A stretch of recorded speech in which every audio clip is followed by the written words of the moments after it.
talking about a meaningless life, what is it about drunkenness that he thinks would lead to a meaningless life, or would constitute a meaningless life?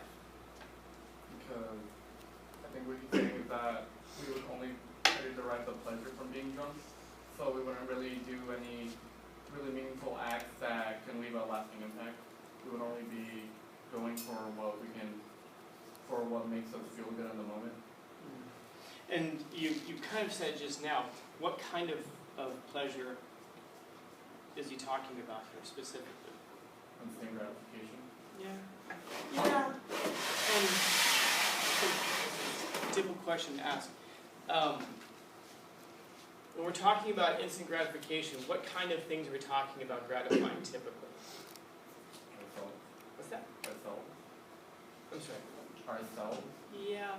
But what kind of pleasure are we talking about? Like, think about, okay, so consider this. What are some examples of some pleasurable activities? What's that? Eating a lot. So eating a lot. I'm assuming especially food that we like. What else? What's that? Video games?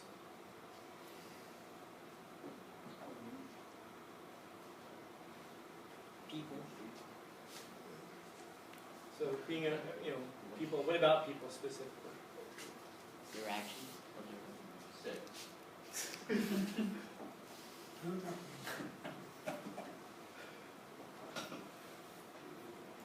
Interactions. Okay.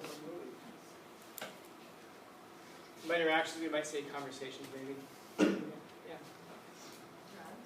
Drugs.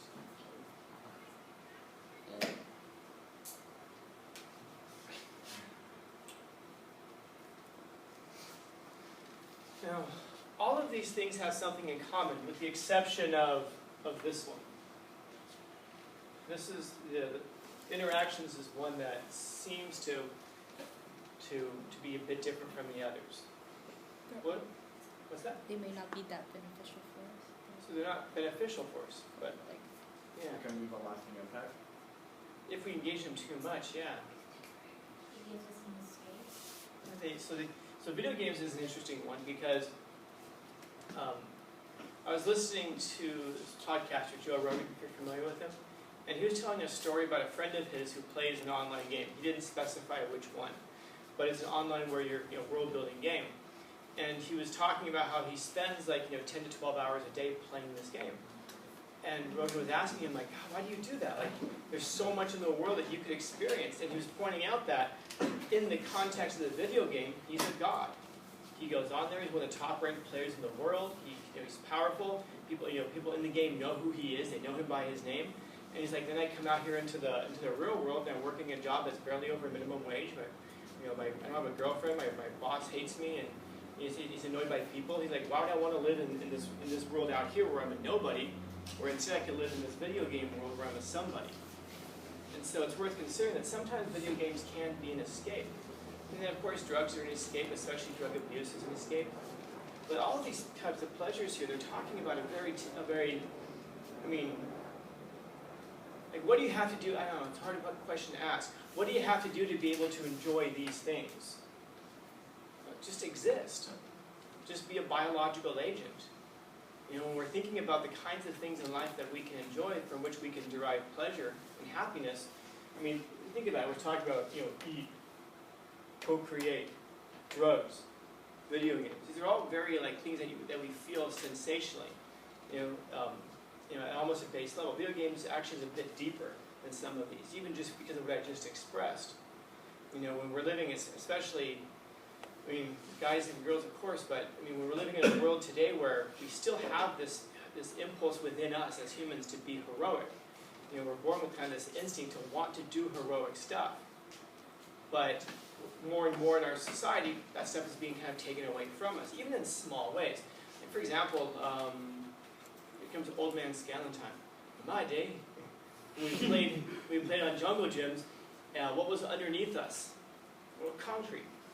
So if you're swinging on the stuff and you fall down, you're hitting concrete. Now, we learned some important lessons at that point. We learned what our limits were. We learned what consequences were. We learned about all this stuff, and you don't want to mess up. It also adds a heightened sense of almost danger or heroism, you might say. Like, oh, I'm going to swing across these things knowing it could cost me a hard fall onto the ground. Well, now we kind of pad the ground, we put mulch down there, we have like little spongy surfaces. It doesn't really cost you anything. So you might say, oh good, that encourages them to take risks. No, you're not really taking a risk though, because there's no necessary downside to it, you might say. You know? And so we live in a world that's more and more trying to, as much as we can, I mean, not intentionally maybe, but there's more and more going on that strips that opportunity for heroism away from us. And so if you can't find that in the real world, where's a good place to turn? Video games. Yeah, and think about the kinds of games that you will play. They probably say a lot about you. You know? Like you look at the games that I like to play. I like to play the Assassin's Creed series. A lot of fun. All the Fallouts except for 76. I'm talking about the Fallout that came out in 1998, by the way. I'm going, you know, I'm sorry, 1988. Sorry, going way back to there. Civilization games are okay to play if I'm working on something, or you don't have to constantly be at the game. But that tells you something about my personality type, probably. If you're thinking about the kinds of games that you play, they're probably extensions of a life that you would like to live in some way. You know? If you ask me, like, you know, Skenan, would you like to run around and jump off of stuff and get into fights? Isn't that kind of what I already do? You know, you already know that about me. I train in a bunch of different martial arts, so you can gather like, oh, that's okay. It makes sense why you would do something like that. If you're somebody who wants to do that, you might be doing those kinds of games. You're probably not playing a video game that's completely antithetical to your personality type. And so, yeah, video games are an escape. But all of these things here, I mean, it's a bit more complex, but the rest of these, you just have to have a body to participate in. You know, thinking about this, though, conversations and interactions, you have to have a mind to participate in. And it doesn't mean that it doesn't mean that you don't have a mind if you're not doing that. It just means it's something that has to be developed. And what you're going to find is that when think about the kinds of people who you enjoy talking to. A lot of times it's probably people who are pretty interesting in certain ways. They have a lot to say. Now, if you think about yourself, do you have a lot to bring to those conversations? Hopefully you do. And hopefully as time goes on, you'll have more and more and more. Now, when you find yourself at a very high level of having a good deal of knowledge and the ability to share it in interesting ways, and then you meet somebody else who's like that, I mean, this goes way through the roof, man. You know, the ability to interact in these ways. The ability to appreciate, classical music, let's say, or the ability to appreciate literature, not because you enjoy reading, but because you enjoy the intellectual development that happens underneath there. In other words, what I'm suggesting to you is that there might be such a thing as higher and lower pleasures, things that are more up here, which develop the things that are more human, maybe, about you. And then there might be things down here that we enjoy because it's the more animalistic sense of who we are. It appeals more to that. So in other words, maybe this appeals more to the mind, and maybe this appeals more to the body.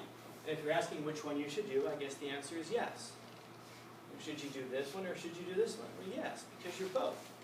If you don't do any of this stuff up here, you're denying half of what you are, particularly the part of us that makes us unique from anything else on the planet.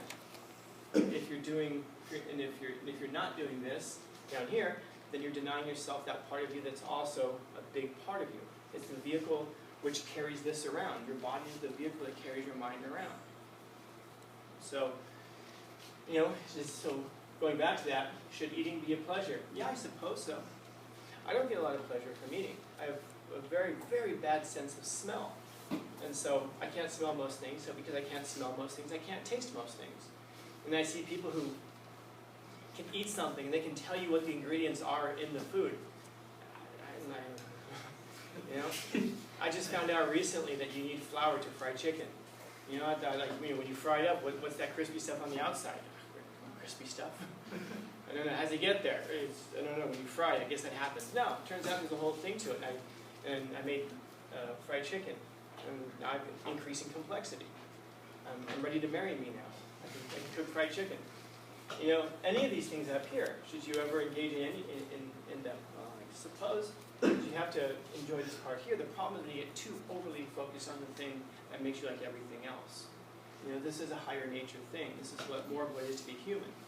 And I would suggest to you that, the more that you develop this mind thing, the more you're going to enjoy all of it, because you're going to develop the faculties to be able to receive those things and to be able to explain them and know what's going on. You know? So, if drunkenness was the most supremely valid, I'm sorry, if the desire for pleasure was a particularly valid human experience, then yes, we could say, well, then just always be drunk. You know? And so this is a suggestion that there is something more to life than just the escape from life. In fact, what you'll find is that, perhaps, the better your life, the less you're going to seek escapes from it. You know? Think about, like, a lot of times people hate their jobs, and think about how cool it would be to have a job that you didn't just hate and not want to come home from. You know? There was somebody who used to work here. He doesn't work here anymore, so I can tell you the story, but this person used to, I'd watch them in the parking lot. They would leave. First time they'd walk to their car just, you know, looking like, you know, like they were trying out for The Walking Dead. And then they'd get to their car and they would get inside, and every time I saw them, no joke, almost 100% of the time, and just caught my attention one day, so I'd watch them, they just go,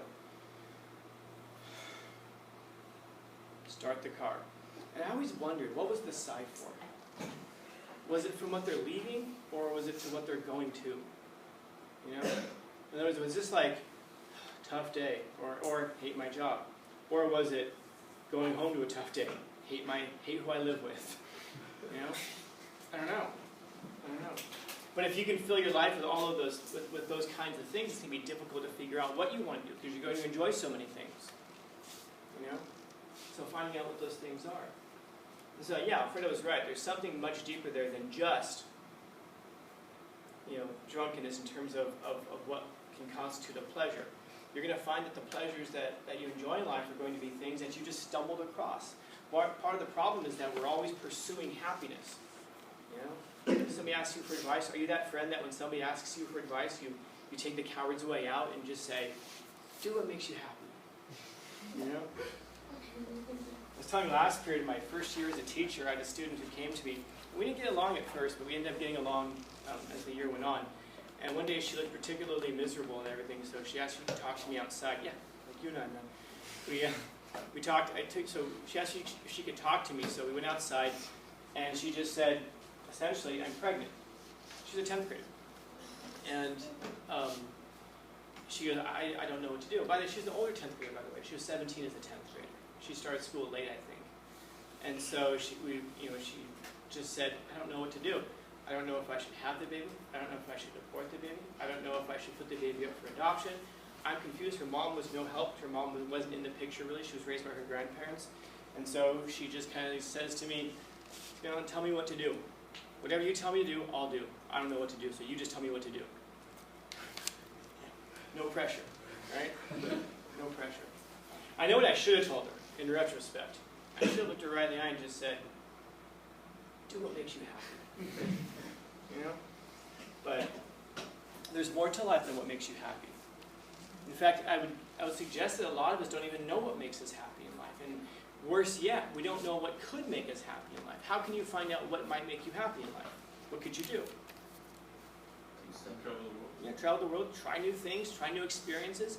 And what you're going to find out a lot of times that happiness is not something that you can ever achieve. In other words, it's not something that you can pursue. If you're going through life going, I just want to try to pursue happiness. Happiness is something that has to ensue. It's something that has to come from what it is that you're doing, which you discover by doing stuff. You know, a lot of times people will say that, I just don't know, I'm just not happy. Well, of course, you know, you need to try new things. And try new things can mean try new experiences. It can also mean shouldering more responsibility, which you're going to find a lot of time in life. You're going to enjoy the responsibilities that you take on and that you fulfill. You know, whatever it is. You know, who likes running? Anybody here like running? Yeah, why do you like running, man? What's wrong with right here?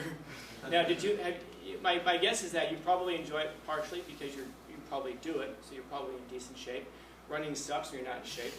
When you're in shape, it's pretty all right, especially because you can run around people who aren't in shape and make fun of them and they can't catch you. But you know, you find out that you like running because you try it. You give it a shot. How many of you right now are sitting there going, try running? Hell no. You know? And the first time you do it, you might not like it. You might have to do it 3 or 4 or 5 times. But when you find yourself making progress, getting faster, able to run longer, and then you see those health benefits over in your life in the other areas, you know, at that point it's like, happiness has come from that thing that you thought would never give you happiness. You know, in other words, if you're seeking happiness, very few of you would probably say, let me go run, see if I can find happiness. It happens, you know. And so, that's the idea. Try stuff, see what you like, see where happiness comes from. Maybe not entirely from drunkenness, but perhaps maybe from the higher order things. Questions? Comments, concerns, complaints, criticisms, critiques? Yes? Do you know anything about that girl still? Yeah, I do. I actually talk to her frequently. She was born in